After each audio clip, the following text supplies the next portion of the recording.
Halo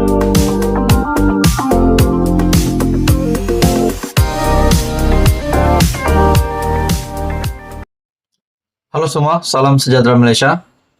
Selamat datang ke channel Fels Lifestyle. Baru-baru ini kita mendengar satu tangkapan yang mengejutkan kepimpinan bersatu. Dan bagi saya ini juga pasti satu tangkapan yang menggemparkan. Bukan saja daripada kepimpinan kerajaan, namun daripada kepimpinan Perikatan Nasional sebagai pembangkang dan juga seluruh anggota parti komponen di dalam Perikatan Nasional. Satu tangkapan untuk yang mengejutkan dari bersatu. Satu artikel dari Malaysia Kini, Badrul Hisham di berkas polis malam ini. Artikel pada September 14, 2023, jam 8.53 PM. Polis Diraja Malaysia, PDRM, menahan aktivis bersatu Badrul Hisham Shaharin di tengah Kuala Lumpur pada malam ini.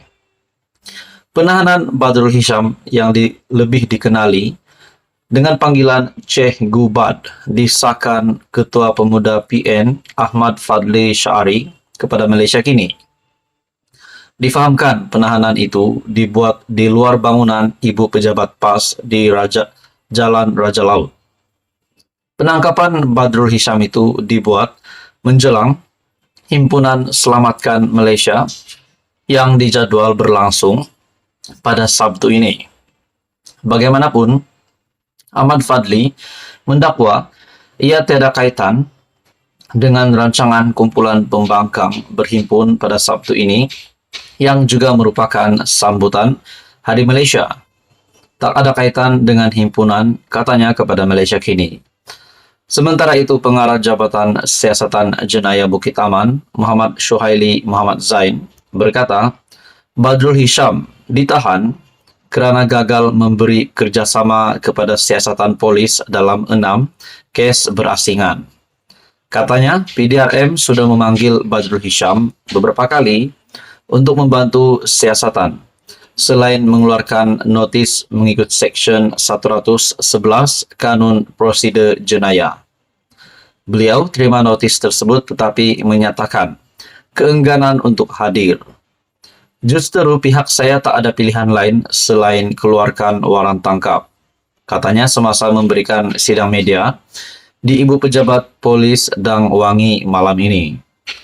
Muhammad Syuhaili yang juga berkata, 6 kes berasingan yang dirujuk kepada polis itu adalah berdasarkan laporan yang dibuat terhadap siaran TikTok Badrul Hisham yang didakwa mengandungi kenyataan yang membawa kepada kerosakan awam dan unsur hasutan.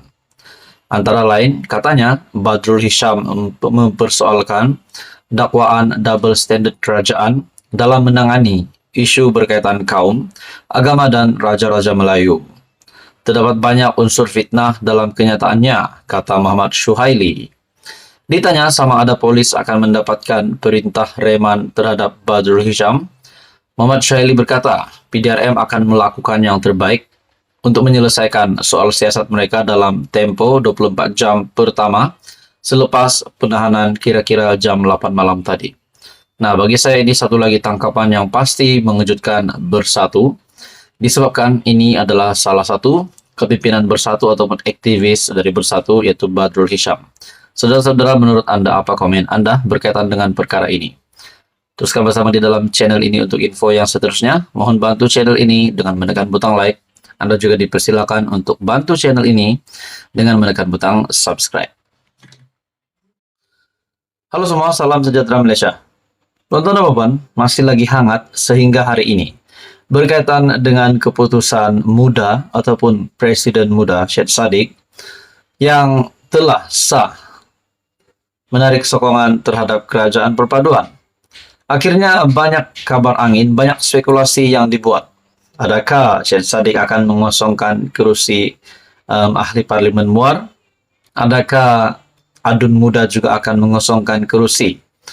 Nah, saudara-saudara, di sebalik gesaan ini terdapat satu kejutan baru dari Perikatan Nasional, kepimpinan Perikatan Nasional. Nah, spekulasi yang seterusnya adalah, adakah Syed Saddiq akan membawa muda masuk dalam kepimpinan Perikatan Nasional. Walaupun sebelum ini sudah disahkan oleh Presiden muda bahwa muda akan menjadi kuasa ketiga. Nah, saudara-saudara, satu artikel dari sinarharian.com, kenyataan dari Tuan Ibrahim, timbalan Presiden PAS, yaitu kepimpinan PAS, Tuan Ibrahim, Perikatan Nasional alu-alukan Syed Saddiq sertai parti. PN mengalu-alukan ahli Parlimen Muar, Syed Saddiq Syed Abdul Rahman, sekiranya beliau mahu menyertai parti itu. Timbalan Presiden PAS, Datuk Seri Tuan Ibrahim Tuan Man berkata, mereka terbuka untuk menerima mana-mana ahli parlimen, terutamanya yang berprinsip.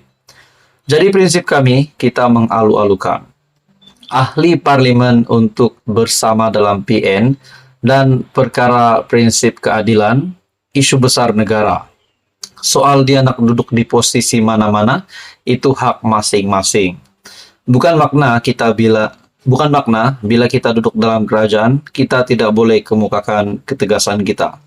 Nah, saudara-saudara, sebelum saya meneruskan artikel ini, kalau benar muda akan masuk di dalam parti ataupun gabungan Perikatan Nasional, apakah kelebihan yang akan diperolehi oleh Syed Saddiq sendiri ataupun satu blok muda? Dalam artikel ini lagi, ada ahli parlimen kerajaan pun lantang menyuarakan pandangan masing-masing. Dia tegur, sepatutnya dalam sistem demokrasi memang begitu. Jadi kita alukan Syed Saddiq dan termasuk juga ahli parlimen lain yang lantang kerana kecewa dengan pemerintahan katanya. Bermakna di sini Tuan Ibrahim, kepimpinan Perikatan Nasional, mengalu-alukan bukan saja Syed Saddiq, dan juga termasuk ahli parlimen dari kerajaan juga untuk masuk dalam Perikatan Nasional.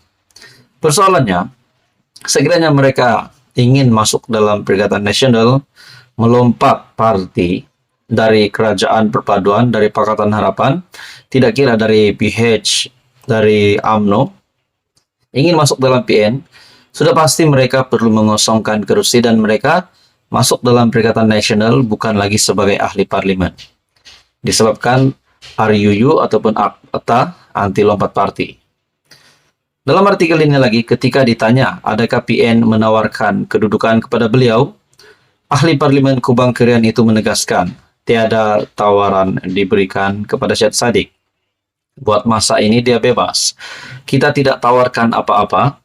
Kita terbuka dan kita daripada PN alukan mana pihak yang nak bersama dengan Perikatan Nasional. Nah, sudah dinyatakan sini, jelas dinyatakan di sini, tidak ada tawaran untuk ataupun diberikan kepada Syed Saddiq. Nah, apa pilihan Syed Saddiq selepas ini? Adakah beliau tetap akan ingin menyertai Perikatan Nasional ataupun tetap dengan kekal dengan kuasa ketiga? Walaupun sebelum ini ada pemerhati politik ataupun pengulas politik menyatakan bahwa kuasa ketiga tidak pernah menang di dalam tidak pernah menang. Seperti yang sebelum ini yang pernah berlaku, PAS pernah menjadi kuasa ketiga, turut gagal. Pejuang juga pernah menjadi kuasa ketiga, turut gagal menurut Syahbudin.com. Nah, saudara-saudara, apa komen Anda berkaitan dengan perkara ini?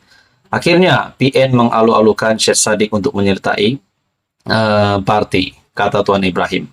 Teruskan bersama di dalam channel ini untuk info yang seterusnya. Mohon bantu channel ini dengan menekan butang like, share, dan juga subscribe.